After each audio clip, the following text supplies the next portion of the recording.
and thanks for joining us on our show, Spiritual States. With us is Dr. Michael Laitman, and our topic for today is resistance. Resistance, meaning resistance to the quality of bestowal, resistance to the positive force of nature that we reveal, the creator, or we can call it the upper force, or actually resistance to the method that reveals this force.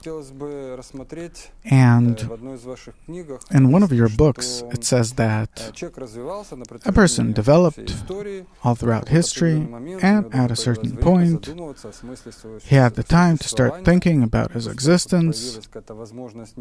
After there was the ability not to only think about your sheer existence, practically in the few past thousands of years in which we see the development of the wisdom of Kabbalah, and it's written that about 3,800 years ago, and also Maimonides and other Kabbalists write about it, the desire to reveal the hidden force of nature awoke in the inhabitants of ancient Babylon.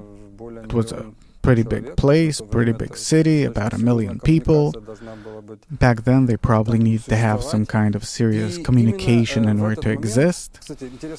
And also, it's interesting, it says in the source texts that before that, all of humanity were like one family.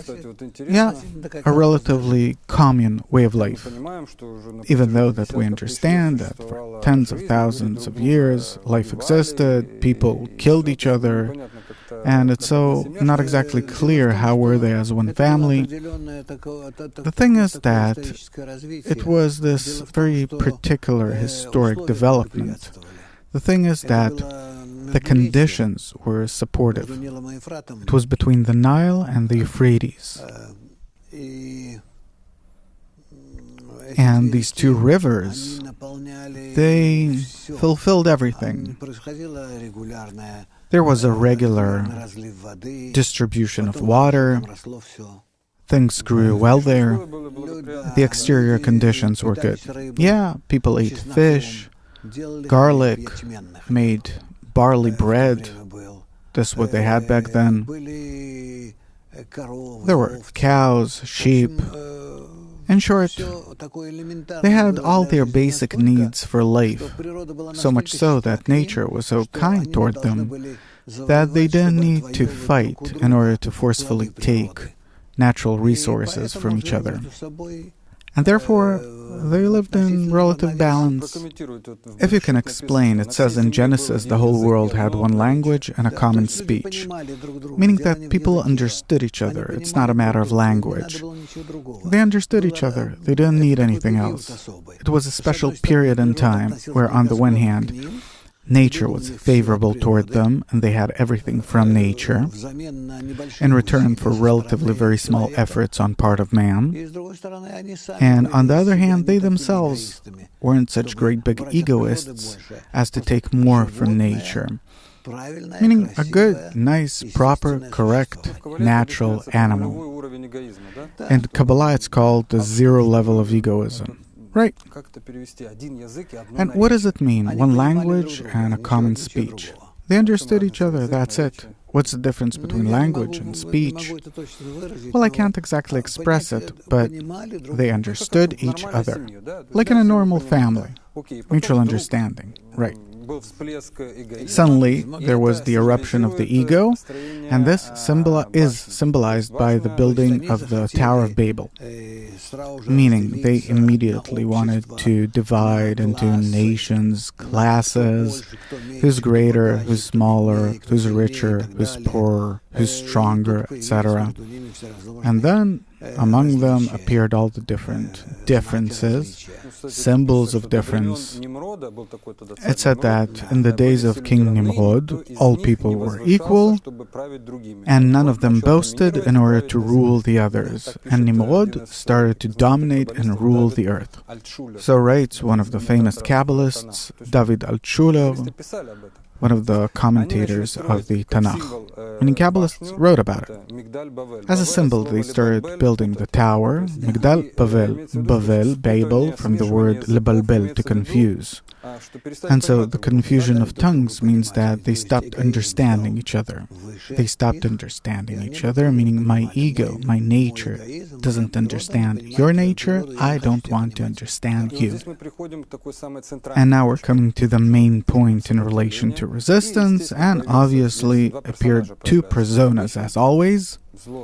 Good and evil, positive and negative forces. Appears Abraham, who explains that it's necessary to unite above the contradictions and differences, just like it was before, only before it was naturally. And now that the contradictions appear, we'll unite nonetheless above them. And Nimrod says, let's disperse. Nimrod was a so-called Kabbalist in favor of capitalistic development. And both of them were right. Meaning, on the one hand, Abraham said, we had it good. And now the ego grew. It separates us. Let's unite, let's connect. And Nimrod says, what for? Everything that comes from nature is good.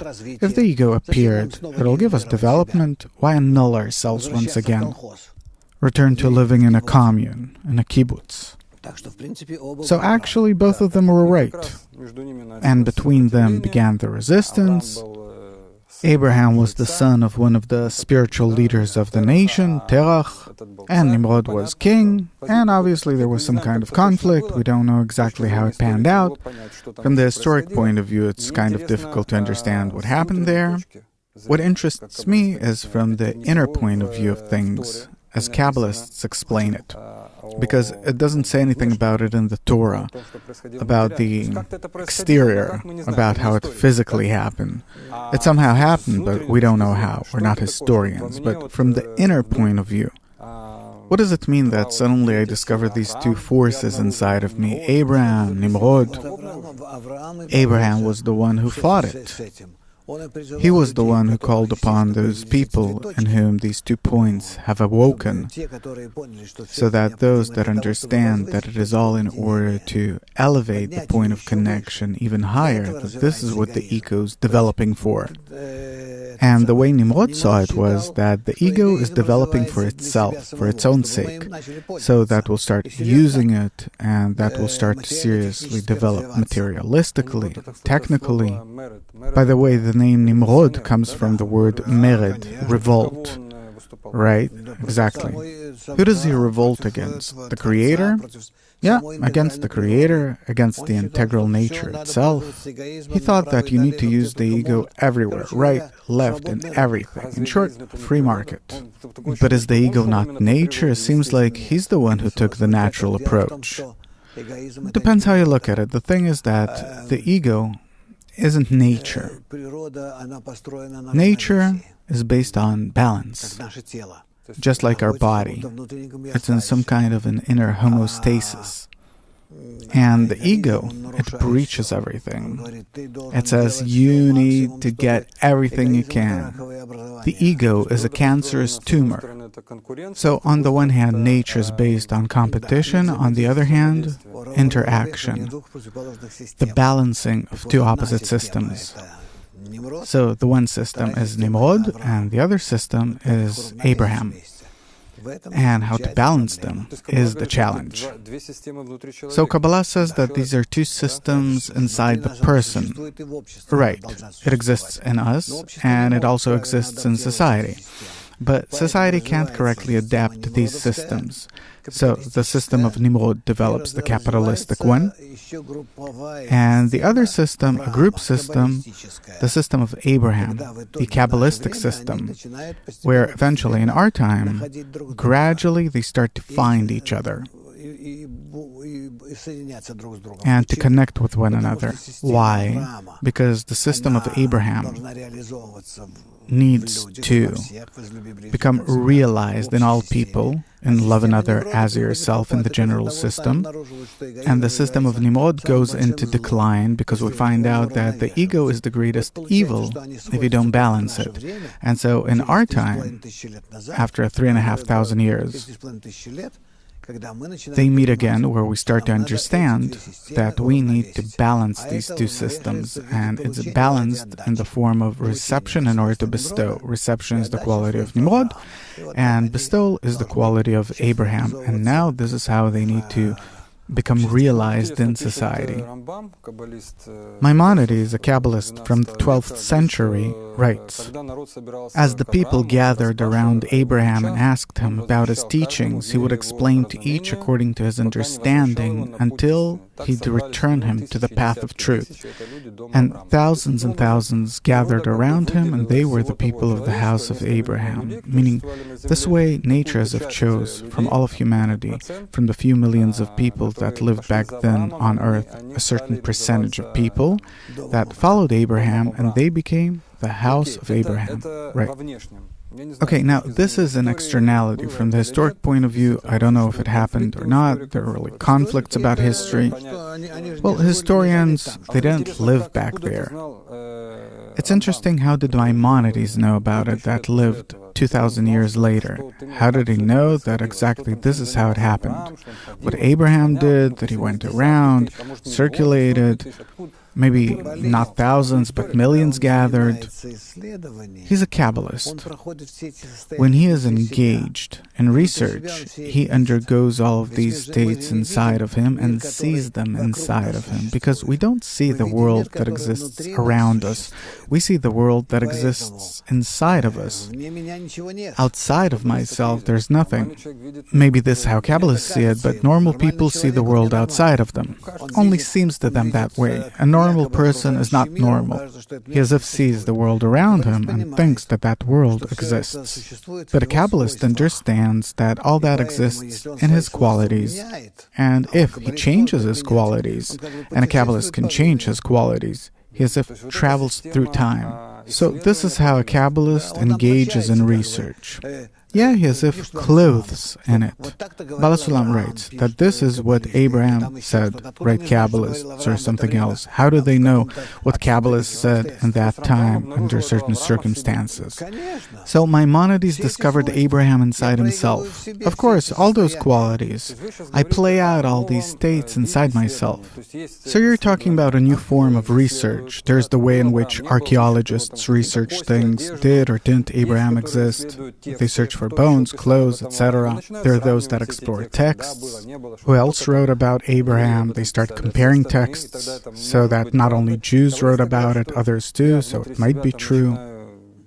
And Kabbalists say that I start traveling in time inside myself, and I come to Abraham's times, and it seems, or doesn't seem to me, that he gathered these tens of thousands of people. So it's good? A good theory. Still a theory, because for those that can't yet feel it, attain it, it's a theory. Right. So, okay, we can't go any other way about it right now, but inside the person, inside myself, I find Abraham? Of course I do. I go through all of these states inside myself. I live in the environment that they were in.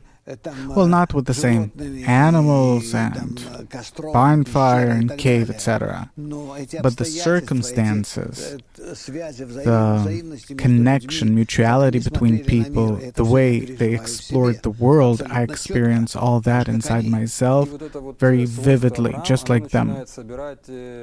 And that quality of Abraham starts gathering qualities that are similar to it, that are willing to unite, right? And they're in conflict with other qualities that are Nimrod's qualities. Right. Inside the same person, meaning I discover all of these qualities inside of me. And it exists both in the external and internal world of every person. Well, the external world doesn't exist, so it's unclear. Did it? Didn't it happen? Were there such characters as Abraham and Nimrod? Here we stumble again upon the same problem. What does it mean? Exist or didn't exist? What is time? What is space? So I understand we can't really get into that. Better not, because we won't be able to explain it to our viewers. So we can say that what we talked about now was the first resistance to the wisdom of Kabbalah. that this is precisely where the resistance and hostility toward Kabbalah came from. We see all throughout history hostility toward Kabbalah, toward the bearers of this method. Obviously, that's why Abraham needed to leave that place. Right, he fled. Yeah, he took those people, those who followed him, and left Babylon, and that's where the resistance begins. And the same resistance exists inside the person when he starts to discover this split inside himself into Abraham and Nimrod, the split between the quality of reception and bestowal. Yeah, thank you very much. All the best.